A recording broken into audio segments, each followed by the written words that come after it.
Hello friends, it's me Ayana. Welcome to my channel.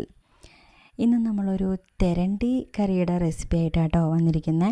അപ്പം നമുക്കിതാ ഇവിടെ നല്ല തെരണ്ടി കിട്ടിയിട്ടുണ്ട്. ഇവിടെ അടുത്തുനിന്ന് തന്നെ ഒരു ഷോപ്പിൽ വന്നപ്പോൾ അങ്ങനെ കിട്ടിയതാണ് കേട്ടോ. അപ്പോൾ നല്ല തെരണ്ടി കട്ട് ചെയ്ത് കിട്ടി നമുക്ക്. അപ്പോൾ അത് ആദ്യം തന്നെ ഞാൻ നന്നായിട്ടൊന്ന് വാഷ് ചെയ്ത് എടുക്കുകയാണ് കേട്ടോ. നന്നായിട്ട് തന്നെ ഒന്ന് കഴുകി വൃത്തിയാക്കി എടുക്കണം. അപ്പോൾ നമ്മളിതാ ഇവിടെ അതൊക്കെ എൻ്റെ പീസുകളൊക്കെ കഴുകി വൃത്തിയാക്കി എടുത്തിട്ടുണ്ട്. അപ്പോൾ നമുക്കിനി അത് കറി റെഡിയാക്കാൻ ആവശ്യമായിട്ട് ഞാൻ ഇത്രയും സാധനങ്ങളാണ് എടുത്തിട്ടുള്ളത്. അപ്പോൾ അതൊക്കെ തൊലിയൊക്കെ കളഞ്ഞെടുത്തിട്ടുണ്ട്. അപ്പോൾ ഇത്രത്തോളം ചെറിയ ഉള്ളി, പിന്നെ തക്കാളി ഒരെണ്ണം, പിന്നെ സവോള ഒരെണ്ണം, പിന്നെ ഇഞ്ചിയും പച്ചമുളകും കൂടി ചതച്ചത്, പിന്നെ കറിവേപ്പില, പിന്നെ 2 പച്ചമുളക്, ഇത്രയാണ് എടുത്തിരിക്കുന്നത്.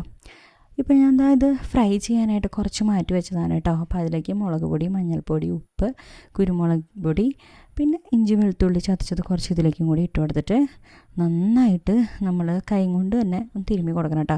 ഞാൻ കുറച്ച് വെളിച്ചെണ്ണയും കൂടി ഒഴിച്ച് കൊടുത്തിട്ടുണ്ട് കേട്ടോ. നന്നായിട്ടൊന്ന് കൈ കൊണ്ട് അത് തിരുമ്മി കൊടുക്കുക കേട്ടോ. അപ്പോൾ അതുകൊണ്ട് അവിടെ നമുക്ക് ഫ്രീസ് ചെയ്യാനായിട്ട് ഒന്ന് മാറ്റി വയ്ക്കുക. അപ്പോൾ നമുക്കൊന്ന് കുറച്ച് നേരം ഫ്രിഡ്ജിൽ വെച്ച് കഴിയുമ്പോൾ അതൊക്കെ ഒന്ന് സെറ്റായി കിട്ടും. അപ്പോൾ ഇനി നമുക്ക് കറിയുടെ പരിപാടിയിലേക്ക് കിടക്കാം. അപ്പോൾ അതിനായിട്ട് ഞാൻ ആദ്യം ഫ്ലെയിം ഓൺ ആക്കിയിട്ട് ഒരു ചട്ടി വെച്ചെടുത്തിട്ടുണ്ട്. അപ്പോൾ അതിലേക്ക് ആദ്യം കുറച്ച് വെളിച്ചെണ്ണ ഒഴിച്ച് കൊടുത്തിട്ട് വെളിച്ചെണ്ണയൊക്കെ നന്നായിട്ട് ചൂടായി വന്നപ്പോൾ നമ്മൾ അരിഞ്ഞ് വെച്ചിരിക്കുന്ന നമ്മുടെ ചെറിയുള്ളി ആദ്യമായിട്ട് അതിലേക്ക് ഇട്ട് കൊടുക്കുകയാണ്. എന്നിട്ട് അതൊക്കെ നന്നായിട്ടൊന്നിങ്ങനെ വഴട്ടി കൊടുക്കുക കേട്ടോ. എന്നിട്ട് നമ്മൾ അതിലേക്ക് കുറച്ച് കറിവേപ്പിലയും കൂടി ഇട്ട് കൊടുത്തിട്ടുണ്ട്. എന്നിട്ട് ഇത് രണ്ടും കൂടി നന്നായിട്ടൊന്ന് മൂപ്പിച്ച് കൊടുക്കുക കേട്ടോ. അപ്പോൾ അതൊക്കെ അത്യാവശ്യം നന്നായിട്ട് ഇങ്ങനെ കളറൊക്കെ മാറി ഇവിടെ വന്നിട്ടുണ്ട്. പിന്നെ ഇപ്പോൾ അടുത്തായിട്ട് അതിലേക്ക് നമ്മൾ അരിഞ്ഞ് വെച്ചിരിക്കുന്ന സവോള അതുകൂടി ഇട്ട് കൊടുക്കുക. എന്നിട്ട് അതും കൂടി നന്നായിട്ടൊന്ന് ഇളക്കി കൊടുക്കുക കേട്ടോ.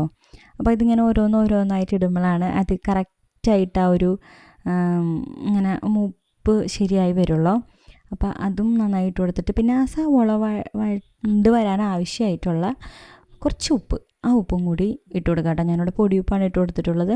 അപ്പോൾ അത് നന്നായിട്ടൊന്ന് സെറ്റായി വന്നപ്പോൾ നമ്മൾ അരിഞ്ഞു വെച്ചിരിക്കുന്ന തക്കാളിയും നമ്മുടെ പച്ചമുളകും കൂടി അതിലേക്ക് ആഡ് ചെയ്ത് കൊടുത്തിട്ടുണ്ട്. എന്നിട്ട് അതും കൂടി ഒന്ന് മിക്സ് ചെയ്ത് കൊടുക്കുക. എന്നിട്ട് അത് അവിടെ കിടന്നൊന്ന് വേവട്ടെ കേട്ടോ. നമ്മുടെ തക്കാളി ഒന്ന് വാടി കിട്ടാനായിട്ട് ഞാൻ അങ്ങനെ ഇട്ട് കൊടുത്തിട്ടുണ്ട്. അപ്പോൾ അതെല്ലാം കൂടി നന്നായിട്ട് വാടി വന്നിട്ടുണ്ട് കേട്ടോ. അപ്പോൾ ഇനി നമ്മളെന്താണ് ഇതിലേക്ക് നമ്മുടെ ഇഞ്ചിയും വെളുത്തുള്ളിയും കൂടി ചതച്ച് വെച്ചിട്ടുണ്ടായിരുന്നു.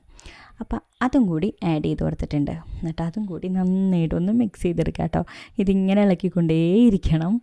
അപ്പോൾ അല്ലെങ്കിൽ നമ്മുടെ ചട്ടിയാണല്ലോ, അപ്പോൾ ചട്ടിയിൽ പെട്ടെന്ന് പിടിക്കും കേട്ടോ ഇഞ്ചി വെളുത്തുള്ളിയൊക്കെ ആകുമ്പോൾ. അപ്പോൾ അതിൻ്റെ ഒരു പച്ചക്കുത്തൊക്കെ ഒന്ന് മാറി വന്നു കഴിഞ്ഞപ്പോൾ നമുക്കിനി നമ്മുടെ ഈ തക്കാളിയും സവോളയൊക്കെ ഒന്നൊരു സൈഡിലേക്ക് മാറ്റി വയ്ക്കുക കേട്ടോ.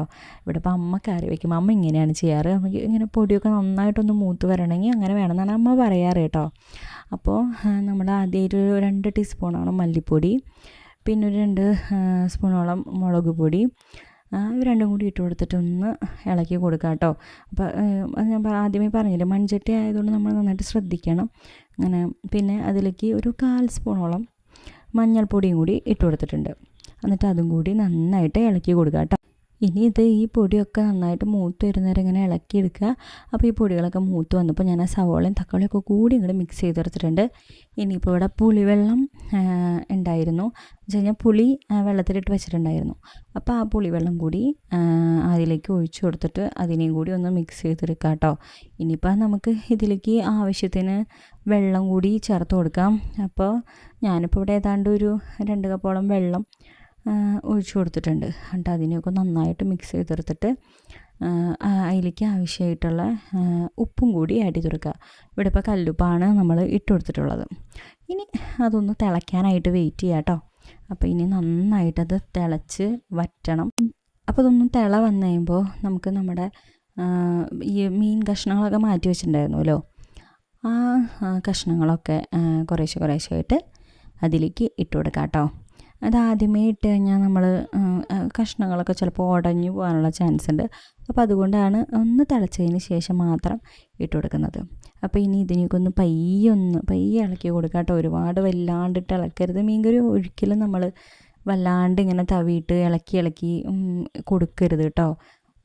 അപ്പോൾ അങ്ങനെ പയ്യെ ഇളക്കി കൊടുക്കുക. അപ്പോൾ അതിപ്പോൾ കറി ഒന്ന് തിളച്ച് വന്നിട്ടുണ്ട് കേട്ടോ. ഇനിയിപ്പോൾ അത് തിളച്ചാൽ മാത്രം പോരാ, നന്നായിട്ട് വറ്റി വരണം, എന്നാലാണ് അതിൻ്റെ ഒരു ടേസ്റ്റ് കിട്ടത്തുള്ളൂ. ഇപ്പം നമ്മുടെ തെരണ്ടി കറിയൊക്കെ ഇവിടെ ഏതാണ്ട് സെറ്റായി വന്നിട്ടുണ്ട് കേട്ടോ. ഇനിയിപ്പോൾ ഇത് പിറ്റേ ദിവസത്തേക്കൊക്കെ ആണെങ്കിൽ ഭയങ്കര ടേസ്റ്റ് ആയിരിക്കും. അന്ന് തന്നെ കൂട്ടണേലും ടേസ്റ്റ് കൂടുതലാണ് പിറ്റേ ദിവസത്തേക്ക്. അപ്പോൾ അത്രയേ ഉള്ളൂ. നമുക്ക് അടുത്ത വീഡിയോ ആയിട്ട് വീണ്ടും കാണാം. അതുവരേക്കും ഗുഡ് ബൈ.